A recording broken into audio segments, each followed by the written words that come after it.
दोस्तों स्वागत है आपका एक नए एपिसोड में। आज के एपिसोड में हमारे साथ है भावना खन्ना, जिन्होंने अपनी लाइफ के 5 साल एविएशन इंडस्ट्री में दिए। इन्होंने काम किया है एज अ केबिन क्रू और इन्होंने ना एक बड़ा इंटरेस्टिंग हमें मेल भेजा कि हमारी लाइफ के, हमारे प्रोफेशन के बारे में लोगों की बहुत गलत धारणा है। लोग बहुत फॉर ग्रांटेड ले लेते हैं, कभी स्कूल में पढ़ाया भी नहीं जाता इस प्रोफेशन के बारे में। तो मुझे आकर बात करनी है अपनी दिल की। हमने कहा प्लीज़ आओ, हमारा एक प्लेटफॉर्म है जहाँ पे हमारे पास ऑडियंस है जो अलग अलग लोगों की लाइफ जानना चाहती है। हमें भी जानना है क्योंकि हमें भी ज़्यादा पता नहीं है। तो भावना, थैंक यू सो मच, आप टाइम निकाल कर यहाँ आए। Pleasure is all mine. And शुरू करते हैं। आप अपने बारे में थोड़ा बताओ, आप क्या करते थे और अभी क्या कर रहे हो। अभी तो आप क्या कर रहे हो वो ऑडियंस जान ही लेगी, पहले आपने क्या करा है और कैबिन क्रू बनने के लिए क्या तैयारी करनी होती है, कैसे होता है प्रोसेस। ठीक है, so I started my journey just after 12th के बाद मैंने इंटरव्यूज़ देने शुरू करे कैबिन क्रू के लिए। पहले तो जैसे आज भी लोगों को नहीं पता है कि कैबिन क्रू बनना कैसे है या फिर कैबिन क्रू का कॉन्सेप्ट होता क्या है। तो उसके बारे में मैंने किसी को देख के इंस्पायर हुई, मैं किसी को देख के, तो मुझे लगा कि मुझे भी हमारी ही आसपास में कुछ जानकारी में था, तो उनको देख के मैं इंस्पायर हुई कि मुझे भी बनना है कैबिन क्रू। तो उन्होंने थोड़ा सा हेल्प करा, बताया। उसके बाद मैंने अपनी टीचर्स की हेल्प ली। मेरे टीचर्स को भी इस टॉपिक के बारे में कोई नॉलेज नहीं थी, तो उन्होंने इंटरनेट की हेल्प ली। वहाँ से पता लगा कि कैसे कैसे इस प्रोफेशन के लिए जाना है, कैसे इंटरव्यूज़ देने हैं, क्या क्या इंटरव्यू में पूछा जाएगा। तो उसके बारे में तैयारी करके 12th के बाद मेरा डायरेक्ट फर्स्ट टाइम में सिलेक्शन हो गया। सिलेक्शन के बाद पता लगा। एग्ज़ाम कौन सा होता है? इसके लिए एग्जाम नहीं होता, इंटरव्यूज होते हैं 5। हाँ, 5 इंटरव्यू, वॉक इन इंटरव्यूज होते हैं, वो क्लियर करने कोई होते भी जा सकता है। हाँ, अब तो खैर वॉक इन नहीं है, अब तो ऑनलाइन अप्लाई करना पड़ता है। अगर आपका CV शॉर्टलिस्ट होगा तो आपको इंटरव्यू के लिए बुलाएंगे। हमारे टाइम पे वॉक इन इंटरव्यूज होते थे, तो डायरेक्ट जाके इंटरव्यू दे सकते थे। तो वहाँ से मेरा सिलेक्शन हुआ तो पता लगा मुंबई जाना पड़ेगा अब ट्रेनिंग के लिए। 3 महीने की ट्रेनिंग होती है कैबिन क्रू की।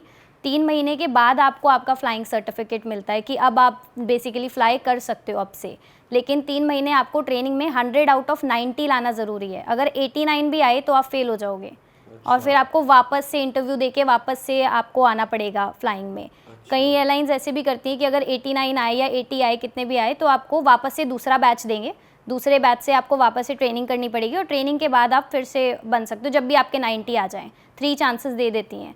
बट हमारे टाइम पे ऐसा था कि आपका अगर 89 भी आए 100 में से तो आप फेल हो जाओगे। उसके बाद आपका जो डिपॉजिट, जो सिक्योरिटी डिपॉजिट आप देते हो 50,000, वो भी आपका रिफंडेबल नहीं होगा, वो भी रख लेंगे। और अगर आपके सपोज 90 आए तो आप किसी भी एयरलाइंस में जॉब के लिए अप्लाई कर सकते हो या जिस एयरलाइन के थ्रू आप ट्रेन कर रहे थे उसी एयरलाइन? नहीं, उसी एयरलाइन में। जैसे अगर मेरा सिलेक्शन किसी पर्टिकुलर एक्स एयरलाइन में हुआ है, एक्स एयरलाइन ने मुझे सिलेक्ट कर लिया, वो अपनी तरफ से मुझे ट्रेनिंग देंगे, लेकिन ट्रेनिंग के 50,000 रुपीज़ लेंगे एज अ सिक्योरिटी डिपॉजिट।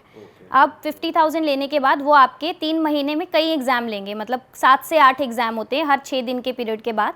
अब हर 7 एग्ज़ाम में, 7 से 8 जितने भी एग्ज़ाम होते हैं, उसमें 100 में से 90 आपका कंपल्शन है, वो आना ही आना है। तो ट्रेनिंग का बताओ, कैसी ट्रेनिंग रहती है इसमें, क्या मतलब इसमें ट्रेनिंग होती है, स्विमिंग की ट्रेनिंग होती है, आपको स्विमिंग सिखाई जाती है। वो किस लिए होता है कि अगर मान लो कभी फ़्लाइट ऐसी जगह से ऊपर उड़ रही है कि नीचे पानी है, वहाँ पे लैंडिंग करानी पड़ जाए पानी में, या फिर किसी तरह कुछ भी इंजन में प्रॉब्लम हो जाए, कुछ हो जाए, फ़्लाइट नीचे गिर जाए, पानी में गिर जाए, तो पानी में जो 180 पैसेंजर जो फ़्लाइट में होंगे, उनको 90 सेकेंड्स के अंदर फ़्लाइट से बाहर भी निकालना है और उनको पानी में से निकाल के जो बोट वगैरह होगी उसके अंदर भी डालना है।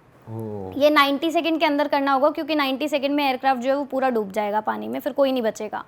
तो पहले सबको निकालना है, उसके बाद आप जाओगे। ये ट्रेनिंग में बताते हैं। तो इसमें क्या एक आर्टिफिशियल प्लेन भी होता है, ऐसा हाँ, कुछ होता है कि सब पूरा मॉडल प्रैक्टिकल हाँ, होता है? प्रैक्टिकल तो मतलब पानी में तो पूरा स्विमिंग सिखाते हैं, पानी में डाल के, बोट खुलवा के सबको, मतलब जो हमारे साथ जो ट्रेनिंग ले रहे होते हैं उन लोगों को बोट के अंदर कैसे डालना है, सब वो ट्रेनिंग देते हैं। फिर फायर फाइटिंग की ट्रेनिंग होती है, बॉम्ब थ्रेट की ट्रेनिंग होती है, बॉम्ब को डिफ्यूज़ कैसे करना है, या फिर एक ऐसा लो रिस्क जगह कैसे बनानी है बॉम्ब की, ताकि किसी को, आसपास के लोगों को बॉम्ब से इतना इफेक्ट ना पड़े।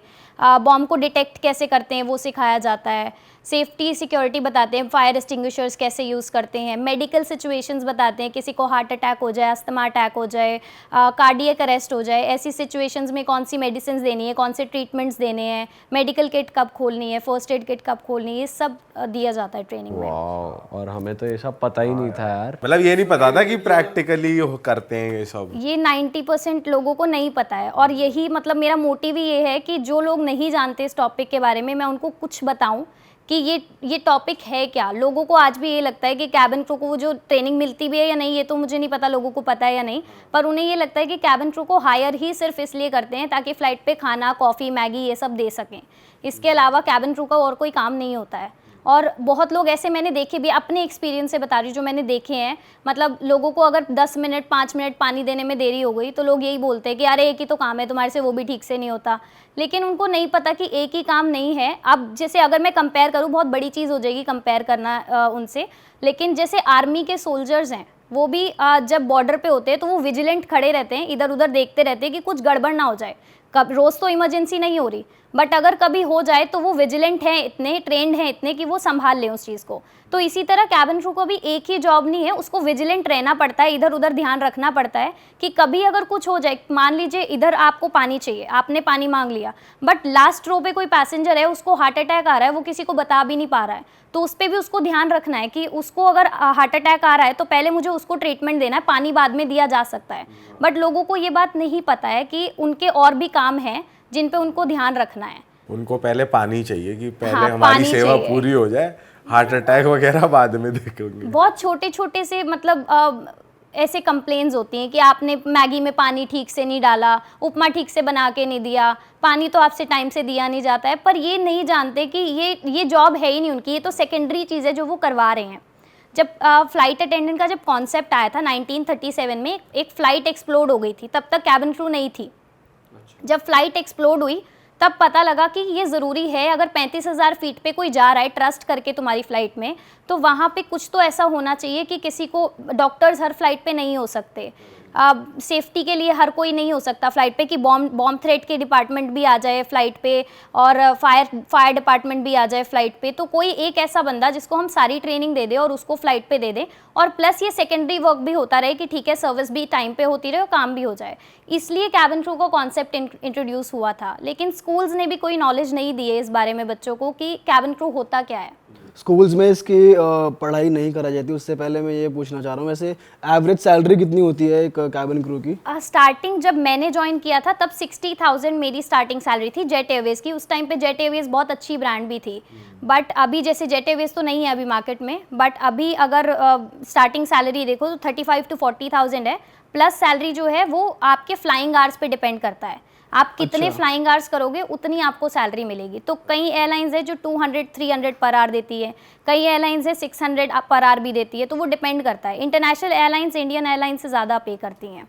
तो आपने पर्सनली ऐसी हरासमेंट्स फेस करी है कि भाई आपको पैसेंजर्स उल्टा सीधा बोल रहे हैं, क्या क्या होता था? हाँ, मतलब मैंने पर्सनली जो फ्लाइट पे करा है फेस, उससे ज़्यादा मैंने ये जो, जब मैंने इन्फॉर्मेशन देना शुरू करा लोगों को, जब मैंने ये कॉन्सेप्ट इंट्रोड्यूस करना शुरू करा यूट्यूब के थ्रू, इंस्टाग्राम के थ्रू, वहाँ पे मैंने ज़्यादा हरासमेंट फेस करी। जब लोग नीचे कमेंट सेक्शन में ना नेगेटिव कमेंट्स भर देते हैं, वो हमारी फैमिलीज़ भी पढ़ती हैं, हमारे फ्रेंड्स भी पढ़ते हैं, तो उन लोगों को भी लगता है कि यार हमारा माइंडसेट तो ठीक था इस कैबिन क्रू के कॉन्सेप्ट के लिए, लेकिन अगर इतने सारे मतलब 90% जो सोसाइटी है वो अगर यही बोल रही है कि ये अच्छी नहीं है, जॉब अच्छी नहीं है, प्रोफेशन अच्छा नहीं है, तो फिर कुछ तो गड़बड़ होगी, कुछ तो सच्चाई होगी उसमें।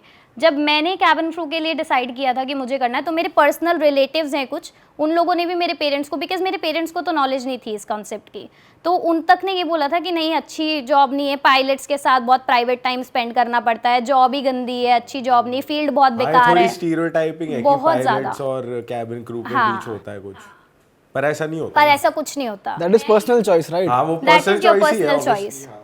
तो आपकी फैमिली को फिर कैसे मनाया आपने? मतलब जब मैंने उनको बताया कि मुझे इस फील्ड में जाना है, मुझे वैसे या तो डॉक्टर बनना था या फिर आर्मी में जाना था, तो ना डॉक्टर बनने के लिए इतना पैसा नहीं था और आर्मी में जाने के लिए इतना दिमाग नहीं था। आपके तो फादर क्या करते थे? मेरे फादर ऑटो रिक्शा ड्राइवर थे उस टाइम पे। अच्छा। हाँ, तो अभी तो मतलब ठीक है हालात सुधर गए, पर पहले वो ऑटो रिक्शा ड्राइवर थे, तो बहुत सारा सोचना पड़ता था कि क्या किस फील्ड में जाना है। 12th के बाद कॉलेज भी करना पड़ता अगर कुछ भी करना था तो उसके भी इतने पैसे नहीं थे कि कॉलेज कर लेते उसके बाद, तो यहाँ मुझे लगा कि अगर मैं इंटरव्यू देके सिलेक्ट हो जाती हूँ, थोड़ा बहुत पैसा तो मिल ही जाएगा मुझे, थोड़ा अच्छा अर्निंग भी हो जाएगी, प्लस एक अच्छी जॉब भी है, रेप्यूटेड जॉब है, और मैं अपनी फैमिली को भी सपोर्ट कर पाऊँगी। तो वहाँ से मुझे लगा, जब मैंने इंटरव्यूज़ दिए, सिलेक्शन हो गया, तब मैंने मनाना शुरू किया कि वो जो बोल रहे हैं उनको मत सुनो, जाने दो, देखने दो सच्चाई क्या है। और उसके बाद मुझे पता लगा कि ऐसा कुछ भी नहीं है, सिर्फ वो डरा रहे थे, बाकी कुछ भी नहीं है ऐसा। रिलेटिव्स का होता है थोड़ा ना, हाँ। बेमतलब में उंगलियां करते हैं। कोई भी प्रोफेशन हो, यही नहीं डॉक्टर ही बनना हो, ये नहीं ये थोड़ी बन पाएगा, कुछ भी अच्छा बनना हो मना ही जितने बच्चे मुझसे पूछते हैं कि कैसे बनना है, क्या करना है, उनका नीचे सेकंड मैसेज यही आता है, पेरेंट्स नहीं मान रहे, रिलेटिव्स बहुत कुछ बोल रहे हैं, कजन्स बहुत कुछ बोल रहे हैं, ऐसे होता है। तो आप कुछ बताओ रियल लाइफ इंसिडेंट्स, आपने जब फर्स्ट फ्लाइट करी या कैसा एक्सपीरियंस रहता है ओवरऑल? अगर तो मतलब मुझे ऐसा लगता है अच्छे पैसेंजर्स भी होते हैं, ऐसा नहीं होता सारे ही बुरे होते हैं। तो मेरा फर्स्ट एक्सपीरियंस बहुत अच्छा था जब मेरी फर्स्ट फ्लाइट थी, और उस टाइम पे मतलब जब आप फर्स्ट फ्लाइट करते हो, सोलो फ्लाइट वो भी, तो आपको नहीं इतनी नॉलेज होती कि यार चीज़ें सही से करनी है। तो मैं एक पैसेंजर को गर्म पानी दे रही थी। जब मैंने गर्म पानी दिया तो मतलब थोड़ा टाइम लेट हो गया मेरे को सर्व करने में। तो शी स्टार्टेड, मतलब वो येलिंग एट मी, वो चिल्लाने लगी। She was a lawyer. तो मुझे चिल्लाने लगी, मैं सू कर दूंगी कंपनी को, इतनी देर हो गई, 10 मिनट हो गए, पानी मांगा था, ये वो। और मैं बहुत न्यू थी, मेरी पहली सोलो फ्लाइट थी। तो बराबर में एक अंकल बैठे थे, he was a Sardar, and he was like कि बेटा आप मुझे दे दो पानी, इनको रहने दो। वो उनको जानते नहीं थे, बट ही वाज लाइक आप मेरे को दे दो पानी, इनको रहने दो। और फिर उनको वो पलट के बोलते भी हैं, बेटा जब हमारे घर में बेटियां पानी लेके आती है ना तो चिल्लाते नहीं है, थैंक यू बोलते हैं। तो वो मेरा फर्स्ट एक्सपीरियंस बहुत अच्छा रहा कि कुछ अच्छे लोग भी होते हैं, ऐसा नहीं कि किसी को भी नॉलेज नहीं है इस चीज़ की। कुछ लोग हैं जिनको नॉलेज है, और मेरा मतलब यही मानना है कि जिनको नॉलेज है उनको बाकियों को बताना चाहिए कि कॉन्सेप्ट है क्या। और क्या क्या चैलेंजेस फेस किया आपने?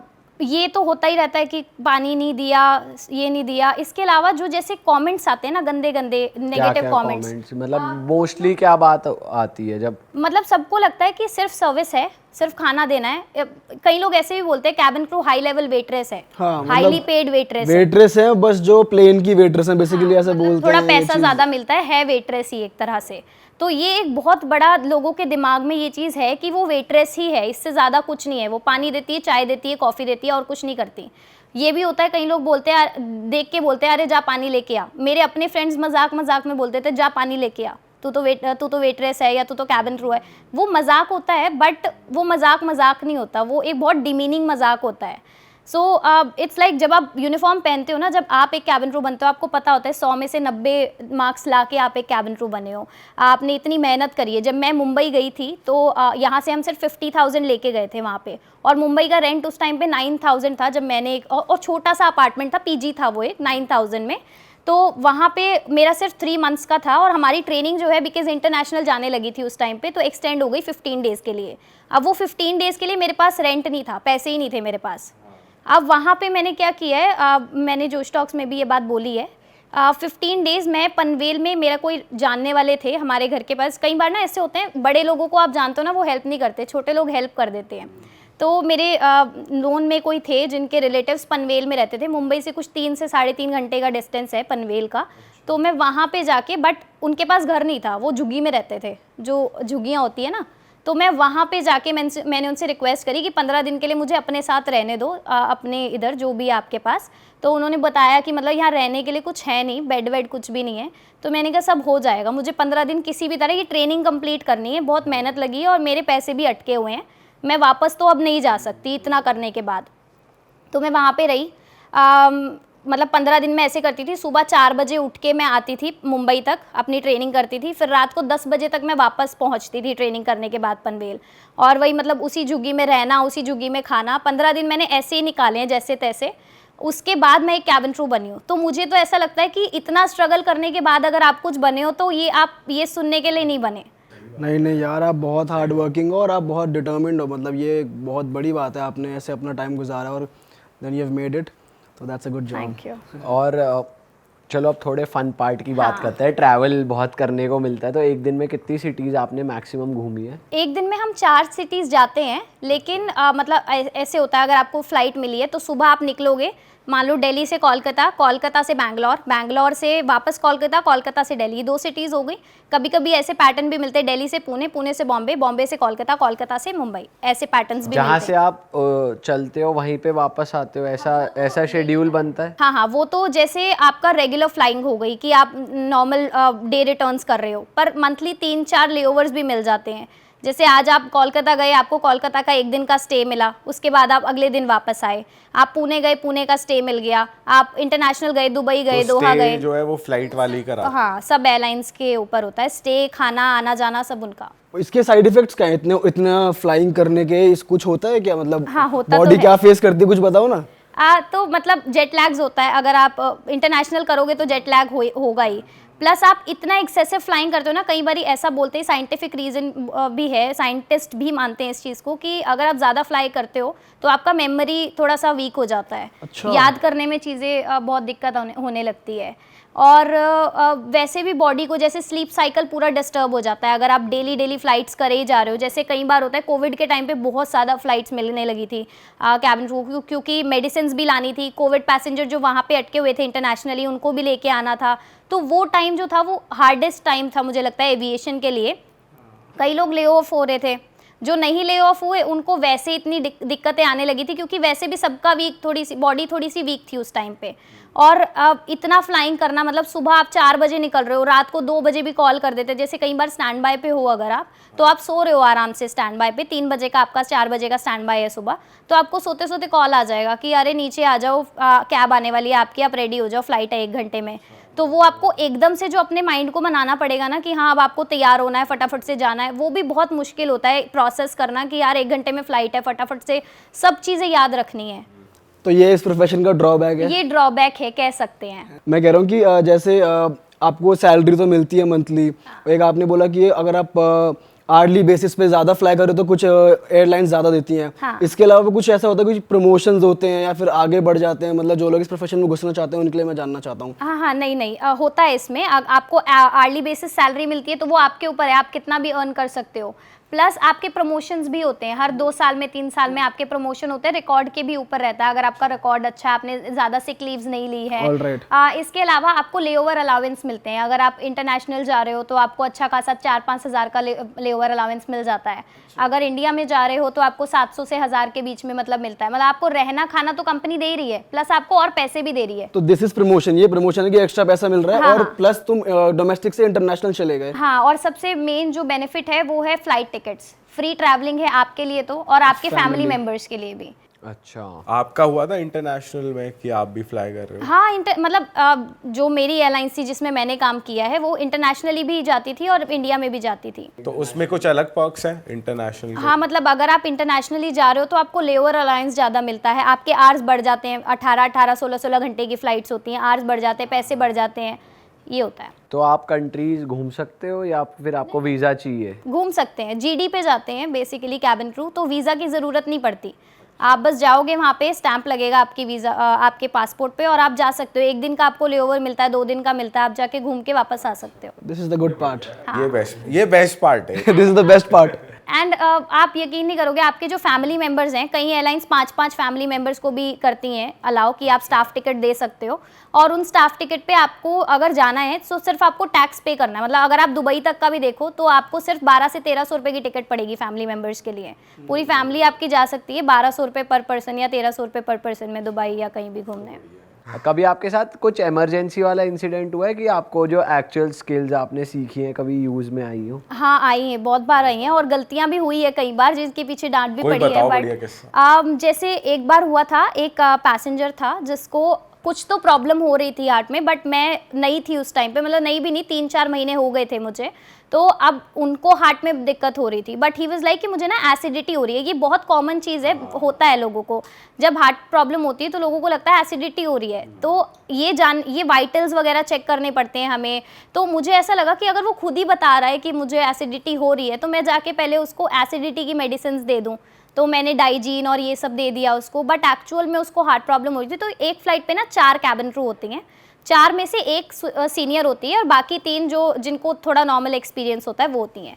तो जब हमारी जो सीनियर जो कैबिन क्रू थी वो आई, उसने वाइटल्स चेक किए, तब उसको एहसास हुआ कि नहीं ये नहीं देना है इसको एक्चुअल में हार्ट अटैक हो रहा है। एंड देन हमने फिर डॉक्टर के लिए भी पूछा कि कोई फ़्लाइट पे डॉक्टर है तो प्लीज़ वो भी हमें असिस्ट कर दो, मेडिकल किट खोलने में, कोई इंजेक्शन वगैरह देना है तो वो डॉक्टर दे सकता है। बाकी जो नॉर्मल प्रोसेस होता है वो हमने फॉलो किया, उसके मतलब थोड़े से कपड़े वगैरह लूज़ कर दिए, उसको बाकी मेडिसिन दे दी जो देनी थी, तो ऐसे हमने फॉलो किया कौन सी प्रोसेस। मेडिसिन देनी होती है? सॉर्बिट्रेट देते हैं अगर और साथ में डाइजीन सॉर्बिट्रेट देते हैं और साथ में हम लोग डिस्प्रिन देते हैं सबलिंगुअली जीभ के नीचे रख के।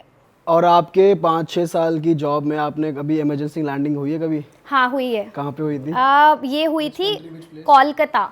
अच्छा। हाँ ऐसा बट ये ऐसा हुआ नहीं था, बट कैप्टन को लगा and that's a very good thing कि उनको लगा भी अगर थोड़ा सा भी हुआ तो उन्होंने लैंडिंग करा दी। हुआ क्या था एग्जैक्टली बताओ? उनको ऐसा लगा कि जो इंजन है उसमें फायर हो रही है, बट वो स्पार्क तो था, जो तार थी उसका स्पार्क था, बट ऐसा नहीं था कि इंजन फायर हो रहा है। बट उनको अगर लगा भी, that's a very good thing about the captain कि उन्होंने लैंडिंग करा दी ताकि कुछ भी ऐसा ना हो कि अगर हम उसको इग्नोर कर रहे हैं कि अगर है भी फायर तो हमने इग्नोर कर दिया कि छोड़ो हमें लगा ही है। लैंडिंग कराने के बाद वो हम सब इवैक्यूएट हुए, निकल गए वहाँ से। जो फ्लाइट थी उसको बिल्कुल एक आइसोलेटेड बे पे लेकर गए, वहाँ पे पूरा चेक वेक हुआ कि कुछ है या नहीं उसमें, तो कुछ नहीं निकला, बट फिर भी सब लोग सेफ थे।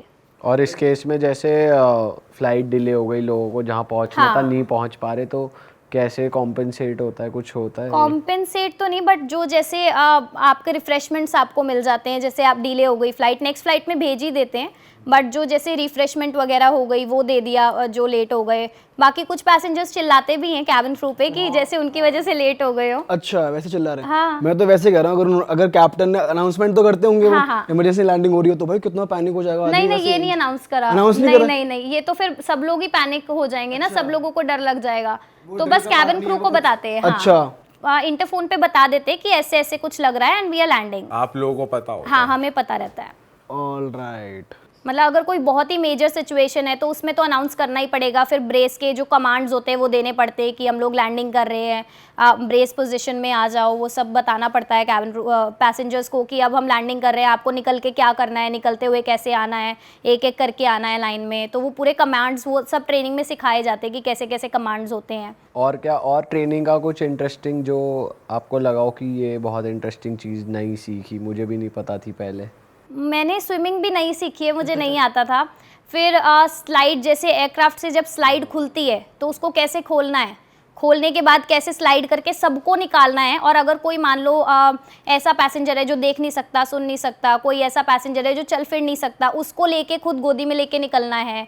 कोई अगर बैठा है अपनी सीट से भी नहीं उठ पा रहा है तो उसको कैसे उठाना है। मतलब कैबिन क्रू इतनी ट्रेंड होती है कि वो अकेली उस बंदे को उठा के नीचे ला सकती है। वो सारी टेक्निक सिखाई जाती हैं कि कैसे उठाना है। अलग अलग प्रोसीजर्स बताए जाते हैं कि अगर अकेला बंदा है उसको कैसे तुम पीठ पे उठा सकते हो, कैसे तुम गोदी में उठा सकते हो, उठा के नीचे इवैक्यूएट करना है, स्लाइड से कैसे नीचे आना है, फिर स्मोक को कैसे बंद करना है, बॉम्ब हैंडलिंग कैसे करनी है। अगर मान लो कोई ऐसा बॉम्ब है जो एंटी हैंडलिंग है या फिर उसमें कोई ऐसा बटन वाला बॉम्ब है तो उसको कैसे चेक करना है कि मतलब वो बॉम्ब फटेगा तो नहीं, या फिर वो बॉम्ब कौन से वाला, इसमें कौन सा बॉम्ब है, मतलब टाइम बॉम्ब है। इक्विपमेंट आपके पास होता है जिससे आप चेक कर सकते हैं? हाँ नहीं, इक्विपमेंट नहीं होता, वो हमें मतलब फ्लाइट में ही कोई ऐसी टेक्निक सिखाई गई है, सेफ्टी जो मैनुअल होती है, सेफ्टी मैनुअल, उससे कि हम चेक कर सकते हैं कि एंटी स्विच, इसमें वैसा स्विच तो नहीं है कि अगर इसको टच किया तो फट जाएगा। और फिर ऐसा भी सिखाते हैं कि मतलब इस बॉम्ब को कैसी एक जगह पे रख दो ताकि ये लो रिस्क बन जाए, ऐसा ना हो कि फटने के बाद बहुत ज़्यादा रिस्क हो। मतलब वेट टिश्यूज़ और वो सब लगा के ताकि वो एक लो रिस्क एरिया बन जाए। टफ जॉब है, टफ भी है। और वायर भी काटनी सिखाई है ये? वायर तो नहीं सिखाई, वो तो BDDS ही आके करता है बट अच्छा, और कुछ आप कन्वे करना चाहते हो यहाँ जो लोग आपको देख और के? कोई किस्सा बताना हो आपको? हाँ मतलब यही है किससे, बेसिकली मेरा यही मोटिव है कि स्कूल्स में प्लीज़ इस चीज़ की एजुकेशन दो ताकि पता लगे। जैसे स्कूल में आपने बताया है, मैंने जीके की बुक्स पढ़ी है बच्चों की, उसमें आता है प्रोफेशन वाला चैप्टर कि डॉक्टर क्या करता है, उसका प्रोफेशन क्या होता है, उसका काम क्या होता है, टीचर क्या करती है, मेड क्या करती है, कुक क्या करता है, ड्राइवर क्या करता है, सबके प्रोफेशंस हैं। लेकिन एक air hostess, cabin crew, flight, किसी आधे लोगों को ये भी नहीं पता है air hostess, flight attendant, cabin crew एक ही होती है। तो ये कॉन्सेप्ट बताया ही नहीं है स्कूल में। तो मुझे मेन यही है कि प्लीज़ स्कूल में बताना शुरू करो। It's not a bad thing, it's a good job, जिसमें आप क्या करते हो, आप सेव करते हो लाइफ लोगों की, आप लोगों को बचाते हो किसी चीज़ से। 35,000 फीट पे आप खुद सोचो, अगर आपके फैमिली मेंबर्स जा रहे हैं, आपके मदर जा रही है, फादर जा रही है, आप किसी ट्रस्ट पे तो उनको भेजोगे कि कुछ अगर हो जाए पीछे से तो कोई हो संभालने के लिए।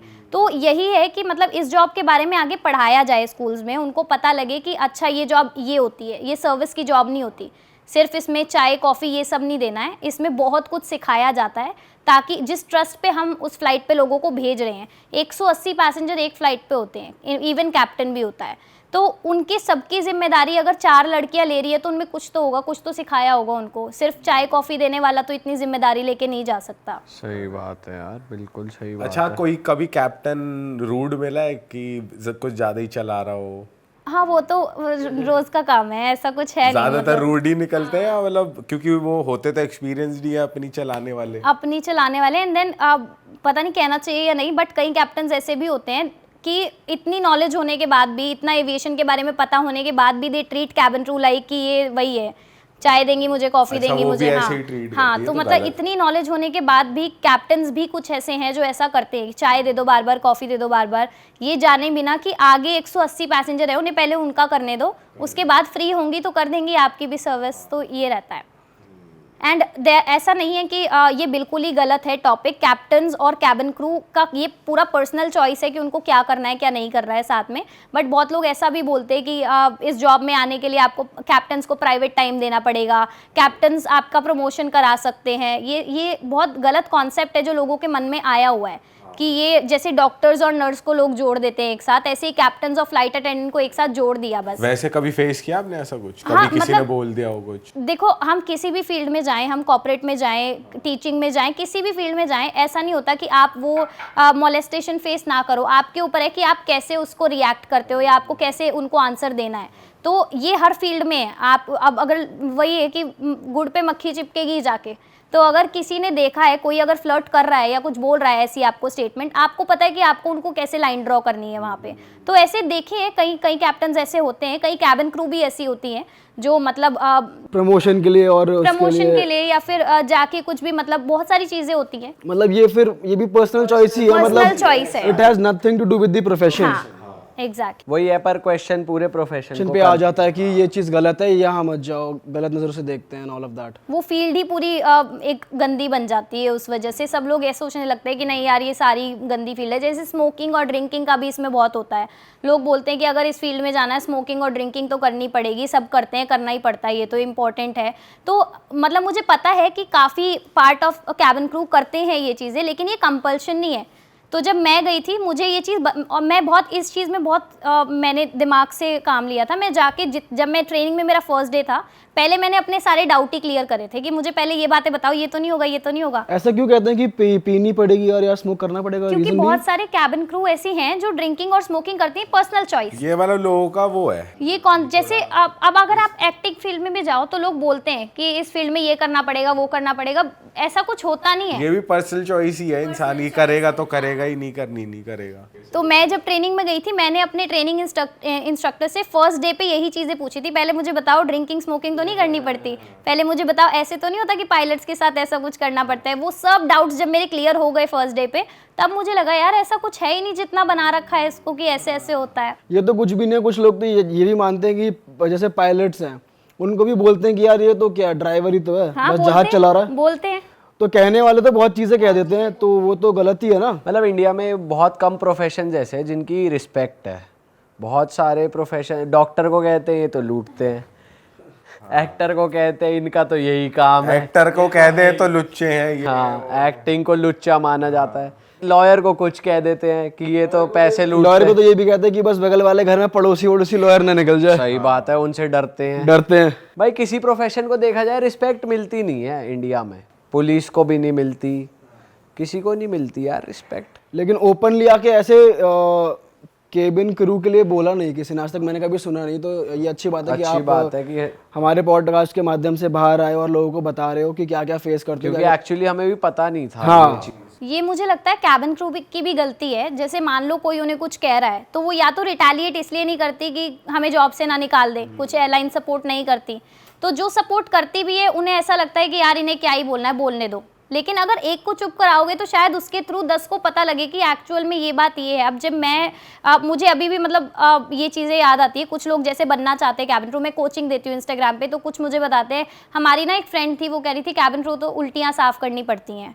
अरे ये तो ऐसी होती है, अगर पैसेंजर कोई भी इनको कहीं से भी पकड़ लेगा ना तो ये मना नहीं कर सकती, क्योंकि उनकी तो इन्हें सारी बात माननी पड़ती है, नहीं तो जॉब से निकाल देंगे। This is bullshit. तो वो नहीं समझ पाती कि उल्टियाँ साफ करना इज नॉट कि आपकी जॉब है उल्टियाँ साफ करना। अगर आप एक डॉक्टर हो, आपको अगर किसी को ट्रीट करना है, उसका खून तो आप साफ करोगे ना, तभी आप उसको पट्टी करोगे। ऐसे तो नहीं हो सकता बिना साफ करे पट्टी कर दी।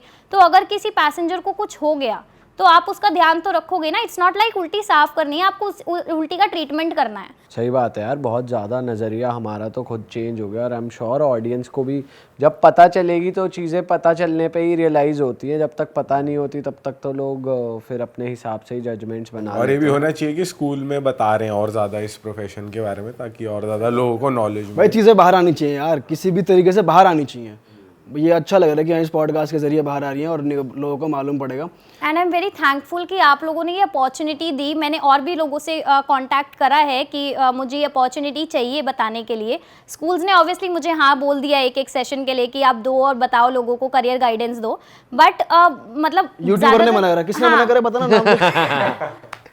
नहीं नाम मत लो। बहुत लोग ऐसे हैं जो मतलब नहीं चाहते कि ये टॉपिक बाहर आए या इस टॉपिक पे बात हो, मे बी बिकॉज ये बेनिफिशियल नहीं है लोगों के लिए ज़्यादा। बट यार ये हमारी लाइफ से जुड़ा है, और अगर कुछ भी किसी एक की भी सोच बदलती है हमारे जरिए तो हमारा तो फर्ज बनता है यार, ये भी इम्पोर्टेंट जॉब है। आई एम श्योर इस पॉडकास्ट के बाद काफी लोग की सोच बदलेगी यार, जो इसको देख रहे हैं। आप लोग भी रिस्क ही ले रहे हो एक तरीके से, प्लेन में आप ट्रैवल कर रहे हो, रिस्क भी है, आप संभाल भी रहे हो चीजें, बहुत बड़ी बात है ये भी। तो आपको अब आपने एविएशन इंडस्ट्री छोड़ दी है, पर क्या बेटर लगता है आपको? आप एक डेस्क जॉब कर रहे हो, वो बेटर है या एविएशन बेटर थी? एविएशन मतलब एक ड्रीम जॉब होता है बहुत लोगों का, तो मेरा भी ड्रीम जॉब ही था। बिकॉज मैं अगर मेरे फादर ऑटो रिक्शा ड्राइवर थे, तो उस टाइम पे मुझे लगता था कि फ़्लाइट में बैठना तो बहुत बड़ी चीज़ है, मेरे लिए भी, मेरी फैमिली के लिए भी। और मेरे पेरेंट्स हमेशा बोलते थे कि बहुत बड़ी चीज़ है फ़्लाइट में बैठना, हम नहीं कर सकते। बट जब ये हुआ एक्चुअल में, मुझे लगता है मैनिफेस्टेशन सच्ची में ट्रू होती है। जब हम मैनिफेस्ट करते हैं कुछ कि यार ये करना है तो ये होगा, वो हो जाता है। अब मेरे पेरेंट्स बैठते हैं फ्लाइट में जब, तो उन्हें बहुत अच्छा लगता है कि अरे यार कहाँ से उठ के कहाँ पे आ गए, सोचा भी नहीं था कभी कि यहाँ बैठेंगे। और जैसे जो लोग आसपास के थे वो भी बोलते थे इतने बड़े सपने मत देखो भाई, नहीं होते पूरे ये। बट वो हुआ। तो मतलब जो 400-500 रुपये डेली का कमा रहा है उसके लिए तो 4000-5000 की टिकट बहुत महंगी होगी। तो अच्छा लगता है उन्हें मतलब ये चीज़ें देख के। तो मेरे लिए तो वो सबसे अच्छी चीज़ थी, क्योंकि उसने मुझे बनाया है, उसी ने मुझे इतना कॉन्फिडेंस भी दिया है, इतनी हिम्मत भी दी है कि आज मैं बता पा रही हूँ लोगों को कि मतलब ये क्या होती है प्रोफेशन। डेस्क जॉब कर रही हूँ, बट साथ साथ मैं अभी भी एविएशन से निकली नहीं हूँ पूरी तरह से। वो होता है ना, आप एविएशन को छोड़ दो, एविएशन आपको कभी नहीं छोड़ता, ये फैक्ट है। अच्छा, ऐसा तो होता है? आप जब उसको छोड़ भी दोगे ना, आपको आदत इतनी हो जाएगी इधर से उधर ट्रैवल करने की, जॉब ऐसी करने की, तो आप नहीं निकल पाते। तो अभी मैं एक कैबिन क्रू कोच भी हूँ, कोचिंग देती हूँ। जो लोग बनना चाहते हैं कैबिन क्रू, जिन्हें बिल्कुल ज़ीरो नॉलेज है इस कॉन्सेप्ट की, उन्हीं को नॉलेज देती हूँ ज़्यादा। जो लोग फ्रैंकफिन से कर सकते हैं ट्रेनिंग, या फिर जो लोग अच्छे इंस्टीट्यूट्स में जा सकते हैं, पैसा लगा सकते हैं 1.5-2 लाख, उन्हें ट्रेनिंग मैं नहीं देती। जो लोग एक्चुअल में अफोर्ड नहीं कर सकते वो चीज़, और उनका ड्रीम है कि उन्हें बनना है कैबिन क्रू, और इतना पैसा नहीं है कि वो कोचिंग में पैसा दें, उनको मैं ट्रेनिंग देती हूँ, उनको मैं बताती हूँ कि कैसे कैसे बनना है आपको cabin crew. Full time job है मेरे पास एक डेस्क जॉब, वो तो मुझे करनी पड़ेगी फैमिली को सपोर्ट करने के लिए, लेकिन ये साइड बाय साइड मैं ये चला रही हूँ ताकि लोगों को पता लगे और उनके ड्रीम्स जो हैं वो पूरे हों, जैसे मेरे हुए। तो एविएशन छोड़ने का रीजन था क्या? मेरी फैमिली से दूर थी मैं बहुत, और जो भी लड़कियां कैबिन क्रू बनेंगी वो उनको पता लग जाएगा कि वो फैमिली से तो दूर रहेंगी, क्योंकि 4-4 दिन के लेओवर्स होते हैं, 5-5 दिन के लेओवर्स होते हैं, आप फैमिली से दूर हो जाते हो। और जो लोग छोटे शहरों से हैं वहाँ एयरपोर्ट नहीं मिलता आसपास, तो एयरपोर्ट वाली सिटी में ही आपको जॉब मिलेगी जहाँ भी जाओगे। तो जब इतने टाइम फैमिली से दूर हो ना, एक होम सिकनेस भी आ जाती है इस फील्ड में, क्योंकि आप रोज़ सेम लोगों के साथ फ्लाई नहीं कर सकते, सेम आपके कलीग्स नहीं हो सकते, तो आपके फ्रेंड्स भी नहीं बन पाएंगे ज़्यादा, क्योंकि आप सेम लोगों के साथ फ्लाई नहीं कर रहे हो, रोज़ अलग अलग सेट ऑफ क्रू आ रहा है। तो इसलिए एक टाइम पे ना आप लोनली फील करने लगते हो कि अब घर की याद आ रही है, घर जाना है। सही बात है। All right. और फिर ये कंटेंट क्रिएशन क्यों चूज किया आपने कि वही कंटेंट बनाना है? ये तो जब मुझे लोग पूछने लगे, जैसे मैं किसी को ना बड़े उसमें बताती थी, जब मैं कैबिन क्रू बनी, अरे मैं कैबिन क्रू हूँ, तो वो नेक्स्ट सवाल ये होता था कैबिन क्रू क्या होता है। जब मैं बोलती थी मैं एयर होस्टेस बनी, तब भी बहुत लोगों को पता लगता था अच्छा एयर होस्टेस, तब भी ज़्यादा लोगों को पता नहीं था कि एयर होस्टेस क्या होता है। तो धीरे धीरे मुझे लगा कि अब बताने की ज़रूरत है कि यार कैबिन क्रू क्या होता है, मैं क्या जॉब करती हूँ, क्या काम होता है। तो तब मुझे लगा कि अब कंटेंट करना चाहिए। तो पहले यूट्यूब स्टार्ट किया, वहाँ से थोड़ा सा जब मुझे लगा कि अब आने लगा है लोगों का रिएक्शन, तो मैंने फिर इंस्टाग्राम स्टार्ट किया। बहुत बढ़िया ये भाई। जो आप कोचिंग देते हो ये कहाँ पे देते हो? ये ऑनलाइन? ऑनलाइन कोचिंग देती तो do you charge for that? Nothing, it's like 1000 to 2000 rupees, that to because वो कंटेंट जाता है जो मैं बुक्स देती हूँ, जो इंटरव्यू के जो नोट्स होते हैं वो सेंड करती हूँ, वो उसके ही चार्जेस रहते हैं, इससे ज़्यादा आई नेवर चार्ज। सही है भाई, किसी को भी सीखना हो तो इनके चैनल पे आप हम लिंक्स लगा देंगे डिस्क्रिप्शन में। और कुछ आखिरी शब्द आप कहना चाहते हो जो जनता इस प्रोफेशन को रिस्पेक्ट नहीं करती? Go for it, that's your camera. इस वक्त मैं यही कहना चाहूँगी कि प्लीज़ ये दिमाग से निकाल दो कि कैबिन क्रू एक हाईली पेड वेटरेस है, ये सिर्फ एक वर्ड है। वेटर की भी इज्जत तो उतनी ही होती है, वेटर भी इंसान ही होता है, and we should respect a waiter as well, but it's not a waitress, it's not about servicing, it's the main job is safety and security. तो जब भी कभी लगे ना कि कैबिन क्रू को ये कहना चाहिए कि यार आप सिर्फ यही पानी देते हो, चाय देते हो, या आपका तो यही काम है, तो ये सोच लेना कि हमारे पेरेंट्स जा रहे हैं मान लो आज फ्लाइट पे, या हमारा कोई रिलेटिव जिससे हम बहुत प्यार करते हैं वो फ्लाइट पे जा रहा है, उससे भगवान ना करे फ्लाइट पे कुछ हो गया, 35,000 फीट पे आपसे बहुत दूर है वो, तो आप क्या करोगे उस टाइम पे? आप बस ये ढूंढोगे कि कोई मिल जाए फ्लाइट पे जो पानी चाय ना दे इनको, बस इस वक्त ही ट्रीट कर दे, ठीक कर दे इनको। तो उस टाइम पे आपको लगेगा यार अगर ये ट्रेंड है ना तो बस आप ही बचा लो, हाथ जोड़ के कह रहे हैं बस इन्हें बचा लो, पानी चाय सब साइड में रख दो। तो इसलिए वो वहाँ पे इसीलिए वो उस टाइम पे पानी चाय कुछ नहीं करेगी, वो सिर्फ आपको ट्रीटमेंट देगी और ये भी नहीं सोचेगी कि आपने उसको वेटरेस कहा था। उस टाइम पे उसका जॉब, उसका धर्म यही है कि उसको बचा ले। तो बस इस चीज़ की रिस्पेक्ट करो कि कैबिन क्रू क्या होती है, कॉन्सेप्ट क्या होता है, ये खुद तो जानो और बाकी लोगों को भी बताओ।